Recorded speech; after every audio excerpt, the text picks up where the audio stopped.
Hello everyone, welcome in next lecture of transportation engineering 2। इस lecture में हम rigid payment की थिकनेस डिज़ाइन का मैनुअल प्रोसीजर डिस्कस करेंगे एज पर आईआरसी गाइडलाइंस। जैसा कि हम जानते हैं, मेनली जो आपकी रिजिड पेमेंट है उसको आपका जो सीमेंट कंक्रीट पेमेंट्स हैं, रिजिड पेमेंट्स को मेनली रिप्रेजेंट करती हैं। तो इस लेक्चर में हम सीमेंट कंक्रीट पेमेंट की थिकनेस को कैसे डिसाइड करें एज पर आईआरसी गाइडलाइंस, ये देखने जा रहे हैं। इसमें कुछ स्टेप्स हैं जो हमें आईआरसी 58 2002 1984 कोड्स के अकॉर्डिंग उन स्टेप्स को फॉलो करके हम मैनुअली थिकनेस कैलकुलेट कर सकते हैं रिजिड पेमेंट की on the basis of wheel load and stresses produced, that wheel load stresses और रैपिंग स्ट्रेसेस की जो हम आपकी थिकनेस है वो उन व्हील लोड और टेम्परेचर स्ट्रेस के अकॉर्डिंग सेव रहेगी या नहीं रहेगी। तो शुरू करते हैं। इसमें आपका फर्स्ट स्टेप है, in first step we have to select tentative design value of slab thickness, जिसे हम नोट करते हैं स्मॉल एच से, in centimeter. Tentative design value मतलब आपने एक थिकनेस वैल्यू अज्यूम करनी है, वो इस रेंज में रहेगी आपकी 10 सेंटीमीटर टू 30 सेंटीमीटर। जैसे for example, for a wheel load of 5100 kg the minimum thickness of 20 centimetre is recommended. Recommended means अगर आपका इतना व्हील लोड है तो उस केस में आपकी 20 सेंटीमीटर की स्लैब थिकनेस है वो क्या रहेगी, आपकी सेफ रहेगी against the wheel load stresses and warping stresses.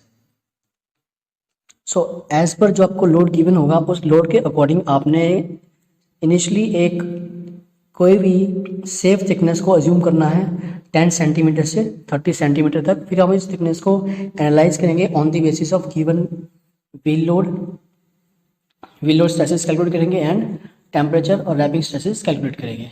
तो फर्स्ट स्टेप के बाद फर्स्ट हम पहले क्या अज्यूम करेंगे, पहले हम अज्यूम करेंगे एक ट्रायल थिकनेस एज पर जो भी आपका व्हील लोड होगा वो आपकी ट्रायल थिकनेस क्या रहेगी 10 सेंटीमीटर टू 30 सेंटीमीटर में जो भी आपकी वैल्यू लगती है। जैसे अगर आपका लोड 5100 के आसपास है तो आप 20 सेंटीमीटर ट्रायल थिकनेस लेके उसका एनालिसिस कर सकते हो।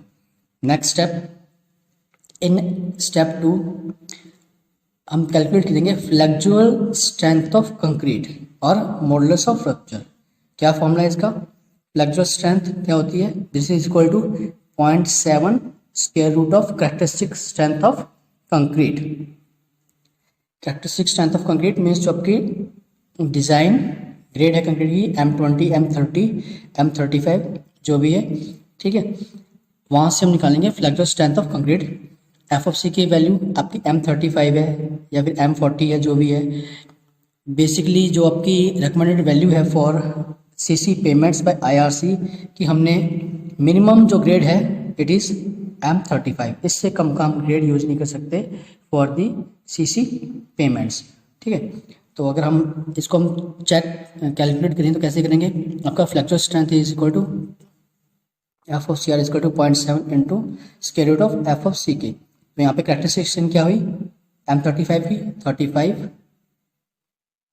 ये आपका आएगा approximately 40 kg per centimeter square. So the flexural strength of CC unit payment should not be less than 40 kg per centimeter square as per IRC guidelines। तो इस तरीके से आपने सेकंड स्टेप में फ्लेक्चुअल स्ट्रेंथ कैलकुलेट करनी है। Then we have to calculate in third step the radius of wheel load distribution. Radius of wheel load distribution means radius of contact area. ये आप कैसे कैलकुलेट करोगे? रेडियस ऑफ व्हील लोड को note करते हैं small A से,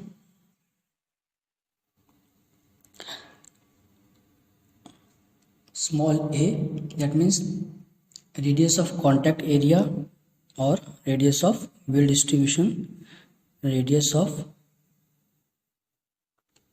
contact area. तो आपका जो रेडियस ऑफ कॉन्टैक्ट एरिया ये क्या होगा,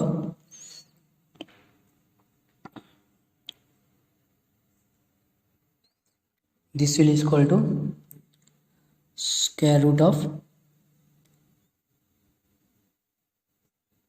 wheel load by pi into tyre pressure. ठीक है, ये हम यहाँ से कैलकुलेट करेंगे। क्या होता है, क्या है आपका जो एरिया है of contact, area of tyre contact, हमेशा सर्कुलर मान चलते हैं, वो हम कैसे निकालते हैं, wheel load divided by capital P by tyre pressure. ये होता है आपका एरिया, क्या है आपका pi A square A is equal to P by tyre pressure.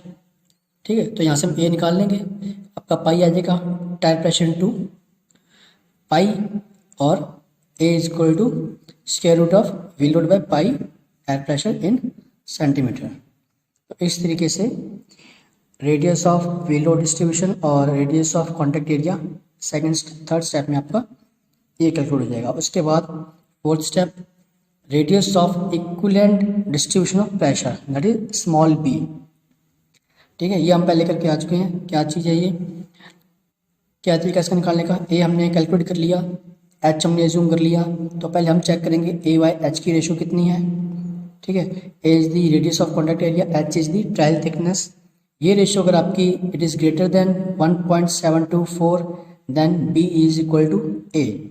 If this ratio is less than 1.274 then B की वैल्यू क्या होगी आपकी 1.6 A square plus H square का square root minus 0.675 into trial thickness of the CC payment. ठीक है, तो इस तरीके से फोर्थ स्टेप में आपका radius of equivalent distribution of pressure ये कैलकुलेट हो जाएगा। Okay, next is step 5। In step 5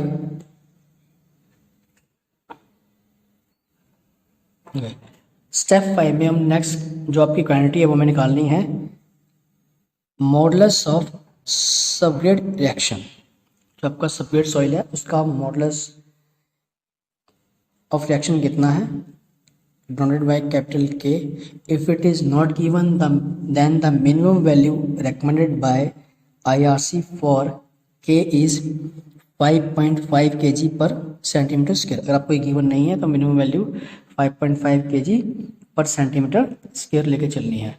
otherwise क्या करना है, अगर आपको गिवन है क्या CBR सॉइल सबग्रेड का, ठीक है, क्योंकि हम ये डिसाइड किस पे करते हैं, on the basis of soil subgrade CBR। मान लीजिए आपको CBR गिवन है 4% सॉइल सबग्रेड का, ठीक है, तो उस बेसिस पे आपकी के की वैल्यू क्या होगी, उसके लिए हमें ये टेबल यूज़ करना है। ये टेबल आपका IRC 58 1988 में टेबल नंबर 3 है। ठीक है, या तो ये टेबल आपको एग्जाम में गिवन होता है, अदरवाइज आपको के की वैल्यू मिनिमम 5.5 लेके चलनी है। ये स्टैंडर्ड आपने याद रखना है कि अगर आपको गिवन नहीं है कुछ भी तो 5.5 लेके चलनी है। अगर आपको CBR गिवन है तो आपको ये वैल्यूज़ गिवन होंगी। ठीक है, तो मान लीजिए अगर आपका CBR हमें 4% गिवन है, इस टेबल के अकॉर्डिंग आपकी के की वैल्यू क्या आई 3.46। अगर आपका CBR इन बिटवीन है 4 और 5 4.5% है तो हम इसे इंटरप्रेट कर लेंगे 4 और 5 के बीच में। वो वैल्यू आपकी जो भी आएगी इंटरप्रेटिंग के बाद लेट बी 3.52 या फिर कुछ ऐसा कुछ आ रही है वैल्यू जो भी, तो हम इंटरप्रिटेशंस निकाल लेंगे। इस तरीके से आपने के वैल्यू सेलेक्ट करनी है। अब यहाँ पे एक चीज़ आपने नोट करनी है, अगर आपकी ये वैल्यू मिनिमम रिकमेंडेड कितनी 5 पॉइंट मतलब 5.5 से कम नहीं होनी चाहिए आपका मॉडुलस ऑफ सबग्रेड रिएक्शन। अब यहाँ पे कितना आ रहा है 3.46 और इस केस में 3.52। दैट मीन्स हमें मिनिमम वैल्यू क्या लेके चलनी है एज पर IRC रिकमेंडेशन, हम इसे लेके नहीं चलेंगे। मिनिमम क्या लेके चलेंगे 5.5 kg per centimeter square. Second इसका केस क्या हो सकता है, मान लीजिए आपकी CBR वैल्यू होती 10 तो उस केस में आपका के क्या होता 5.54। ठीक है, जो कि क्या है 5.5 से ज़्यादा है, मैक्सिमम है, तो हम इस केस में इस वैल्यू को अडॉप्ट करेंगे। मिनिमम ये लेनी है, इससे कम वैल्यू आती है तो हमने ये लेके चलनी है, और इससे ज़्यादा अगर वैल्यू आ रही है आपकी 5.5 से ज़्यादा आ रही है एज पर सीवीआर, तो हमने वो वैल्यू लेके चलनी है जो आपकी इससे मैक्सिमम आएगी। तो ये था आपका modulus of subgrade reaction of soil subgrade. Next step number 6, यहाँ पे हम कैलकुलेट करेंगे radius of relative stiffness denoted by small L in centimetre. Radius of relative stiffness का क्या फॉर्मूला हमारे पास, small L is equal to EHQ by 12K 1 minus mu square raise to power 1/4। इस फॉर्मूले से हम radius of relative stiffness calculate करेंगे। E हमें मालूम है, E is the modulus, young modulus आपका कितना है 3 इंटू 10 की रेज टू पावर 5। एच आपकी ट्रायल थिकनेस जो हमने फर्स्ट स्टेप में अज्यूम की थी, के अभी हम फिफ्थ स्टेप में के की वैल्यू कैलकुलेट करके आए हैं, मॉडुलस ऑफ सबग्रेड रिएक्शन, ठीक है जी। Mu is the Poisson's ratio. अगर आपको ये वैल्यू गिवन नहीं है तो आपने इसकी जो स्टैंडर्ड वैल्यू है 0.15 फॉइल सॉइल सबग्रेड ये अडॉप्ट करनी है 0.15। तो यहाँ से हम कैलकुलेट कर लेंगे आपका radius of relative stiffness. Okay, next step is 7th step. इस स्टेप में हम क्या करेंगे, जो आपका सीसी पेमेंट है उसके जो पैनल है, आरसीसी पैनल, ठीक है, क्योंकि सीसी पेमेंट क्या होती है, उसमें आपके रेक्टेंगुलर ब्लॉक्स बनाते हैं सीसी के इस तरीके से। यह सिंगल लेन है, अगर इसके पैरेलल में हम और बनाएं तो ये ड्यूल कैरिजवे हो गया सीसी पेमेंट का। अब जो ये पैनल्स बनाए हैं, एक पैनल ये रहा आपका, सेकंड, थर्ड, फोर्थ, ये पैनल्स हैं, एक कंटिन्यूस में ऐसे रहते हैं। इस तरीके से आपका ये सीसी पेमेंट क्या होता है। अब इन पैनल्स की अलोंग वाई एक्सिस क्या विड्थ है, अलोंग एक्स एक्सिस क्या विड्थ है, ठीक है। ये विड्थ इसकी रेकमेंडेड है on the basis of contraction and expansion joints.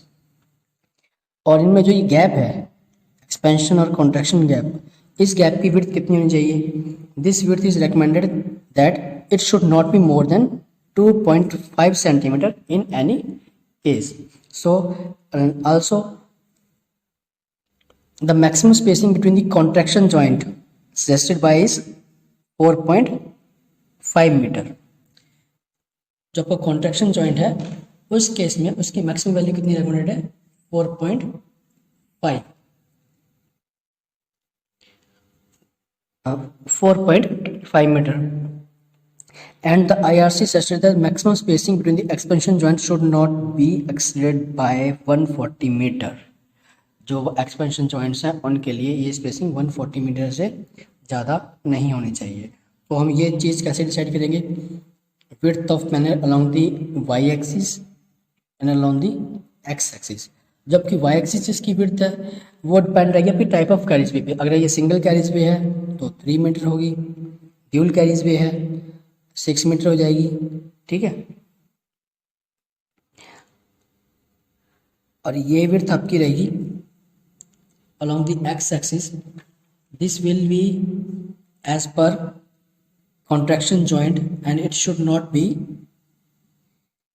the maximum spacing, it should not be less than, जो maximum spacing कितनी है 4.5 है।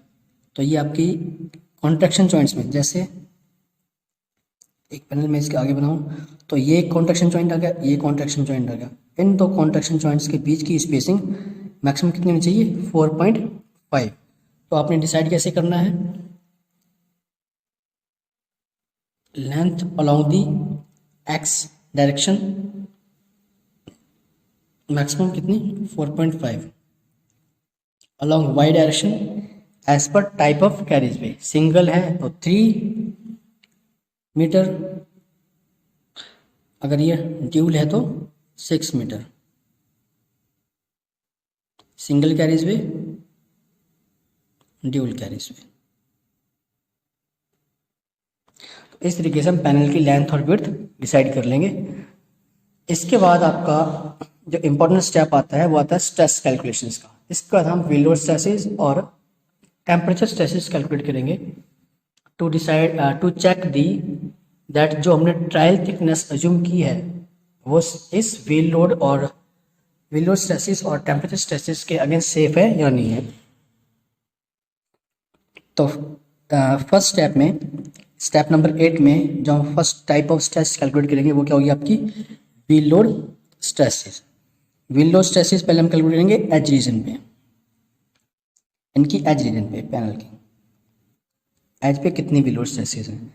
क्या फॉर्मूला हमें गिवन है as per IRC, stress at edge is equal to 0.529 P/h² 1 + 0.54 mu for log L/B plus log B minus 0.4048। P आपका wheel load, अगर आपको गिवन है तो ठीक है, अगर गिवन नहीं है तो आप स्टैंडर्ड एक्सेल लोड अज्यूम कर सकते हो। ठीक है, आप अज्यूम कर सकते हो व्हील लोड को 5100 kg। अगर गिवन नहीं है तो, अगर गिवन है तो जितना आपको व्हील लोड गिवन है वो आपने लेके चलना है। H is the trial thickness, mu is the Poisson ratio, L is the radius of relative stiffness, B is the equivalent radius of pressure distribution. ठीक है, तो इस फॉर्मूला से आपने वो व्हील लोड स्ट्रेसेस कैलकुलेट करनी है एज रीजन पे। सेकेंडली उसके बाद हम कैलकुलेट करेंगे कॉर्नर पर, कॉर्नर्स पे, इन पोर्शंस पे। ये आपका पैनल है, एज पे निकाली हमने, देन इन कॉर्नर्स पे क्या व्हील लोड स्ट्रेस है। फॉर्मूला क्या है 3P/h² ब्रैकेट में 1 - A √2 /L raise to power 1.2। तो इनसे हम कैलकुलेट कर लेंगे आपकी wheel load stresses at edge region and at corner region. ठीक है, ये आपकी स्ट्रेसेस, इन फॉर्मूलाज का हम यूज़ करते हैं तो आपकी स्ट्रेसेस आती हैं kg/cm² में, क्योंकि यहाँ पे हम P यूज़ करेंगे kg में, H यूज़ करेंगे सेंटीमीटर में। ठीक है जी, L यूज़ करेंगे सेंटीमीटर में, तो आपका जो स्ट्रेसेस होंगी वो kg/cm² में आएंगी। सो अब इन स्ट्रेसेस को, व्हील लोड स्ट्रेसेस को कैलकुलेट करने के बाद नेक्स्ट स्टेप में हम कैलकुलेट करेंगे आपकी temperature stresses. Step number 9, temperature stresses. पहले एज रीजन पर temperature stresses, as we know temperature stresses are known as warping stresses. Temperature stresses का हमारे पास फॉर्मूला क्या है Cx E α/T/2 और Cy E α/T/2। इन दो वैल्यूज में से जो हायर वैल्यू होगी वो हम रैपिंग स्ट्रेस लेके चलेंगे at the as reason.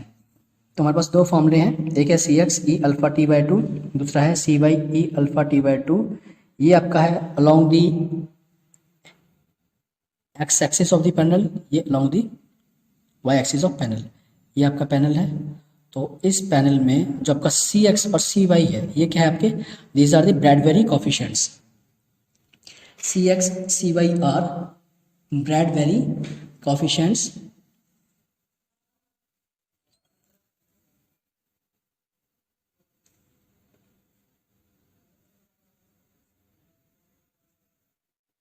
ब्रैडबेरी coefficients क्या है आपके, ये Cx Cy। तो ये जो आपके Cx Cy है ये डिपेंड करते हैं length along the x axis and length और width along the Y axis. अगर आपकी ये एक्स डायरेक्शन है, ये वाई डायरेक्शन है, तो जो आपकी एक्स डायरेक्शन में विड्थ होगी उसके लिए आपका Cx क्या होगा, let be this Lx and this be Ly। तो ब्रैडबेरी कोएफिशिएंट Cx क्या होगा, Lx by radius of relative stiffness. Similarly Cy is Ly by radius of relative stiffness. ठीक है, तो इन दोनों फॉर्मूला में से जो वैल्यू आपको हायर होगी वो हमने स्ट्रेस की वो वैल्यू आगे लेके चलनी है for the calculation purpose. E elastic modulus. Alpha is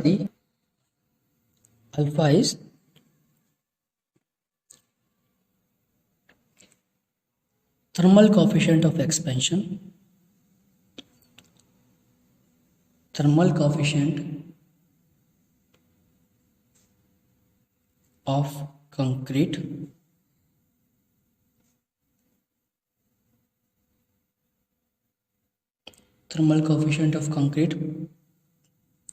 per degree Celsius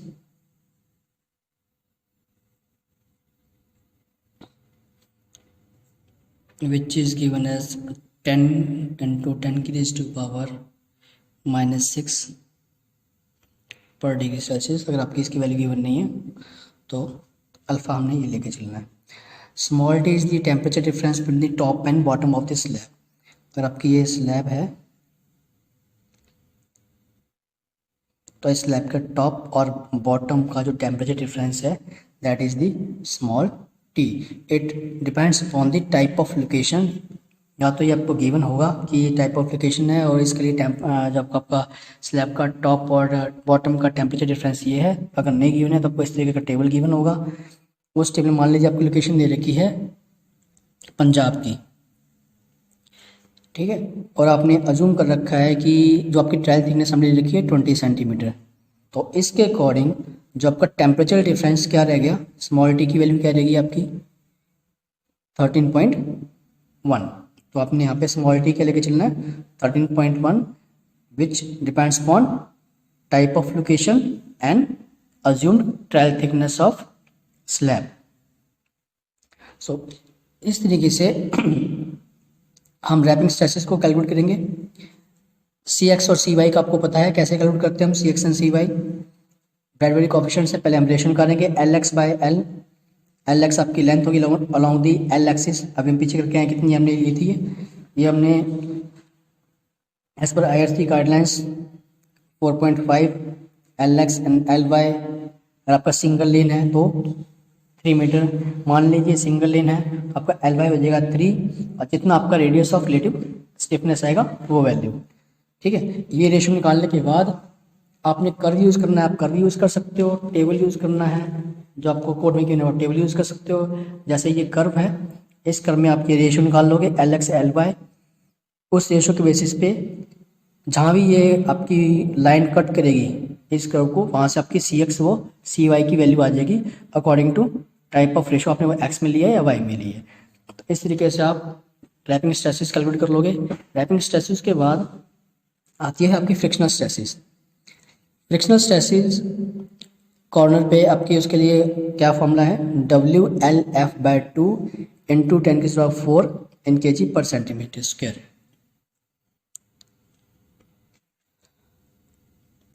W is the unit weight of concrete and this is 2400 kg/m³ for a plain concrete CC। L is the slab length along L आपका जो x direction में है slab length. F is the coefficient of subgrade resistance, ठीक है। This value is assumed to be 1.5 if not given। L is the हो गया आपका ये W हो गया आपका कंक्रीट का unit weight that is 2400 kg/m³। F coefficient of subgrade resistance ये हमें एज्यूम करना है 1.5 एंड L आ गई आपकी slab length along x axis.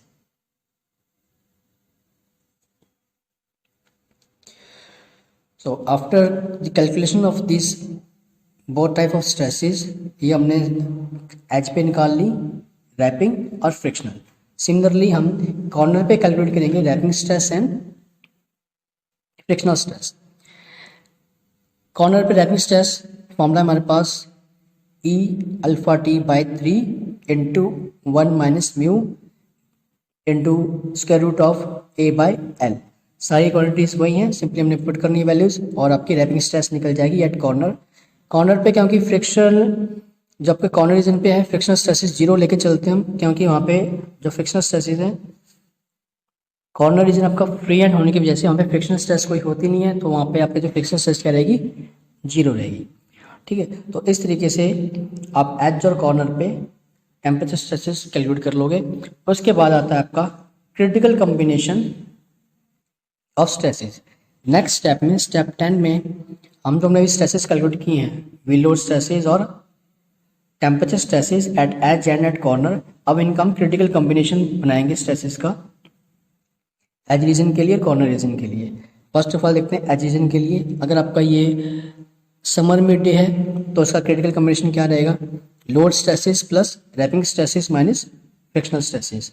और आपका ये विंटर मिड डे है उस केस में load stresses plus wrapping stresses plus frictional stresses. ठीक है, इस तरीके से एज रीजन पे क्रिटिकल कॉम्बिनेशन निकल जाएगा। नेक्स्ट कॉर्नर रीजन पे क्रिटिकल कॉम्बिनेशन, क्योंकि यहाँ पे फ्रिक्शनल स्ट्रेसेस क्या रहती है आपकी जीरो रहती हैं, तो आपका critical stress combination at mid nights corner पे क्या होगा, load stress plus wrapping stresses.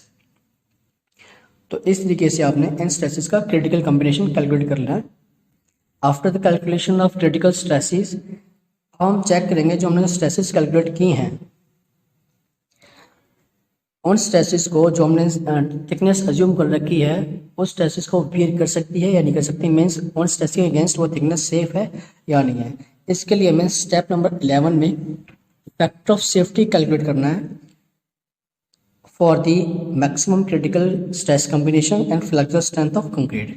Factor of safety क्या होगा, this is the ratio of flexural strength of concrete और modulus of rupture by critical combination और क्रिटिकल स्ट्रेस कॉम्बिनेशन। ठीक है, flexural strength क्या आती है हमारे पास 0.07 square root of F of सी के बाय यही आपका मैक्सिमम जो क्रिटिकल कॉम्बिनेशन आ रहा है, मैक्सिमम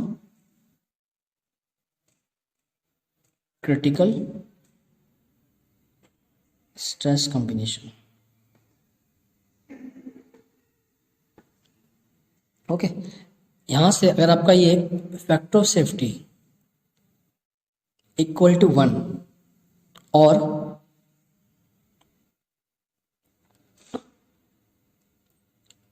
मोर देन 1 आ रहा है, that means the trial thickness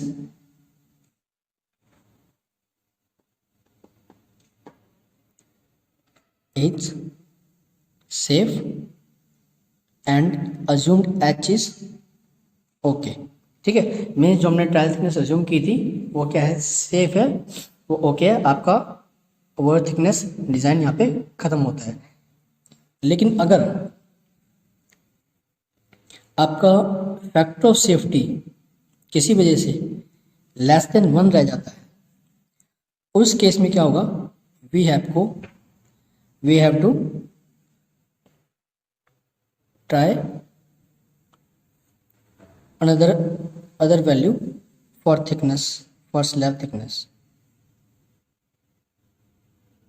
means आपको वो थिकनेस रिवाइज करनी पड़ेगी। फॉर एग्जांपल पहले आपने अज्यूम किया था h is equal to 20 centimetre. ठीक है, अगर आपका ये f is equal to factor of safety 1 आ रहा है या फिर 1 से ग्रेटर है, तो ये आपका 20 जो आपने अज्यूम की थी ट्रायल थिकनेस वो सेफ है अगेंस्ट दीज स्ट्रेसेस।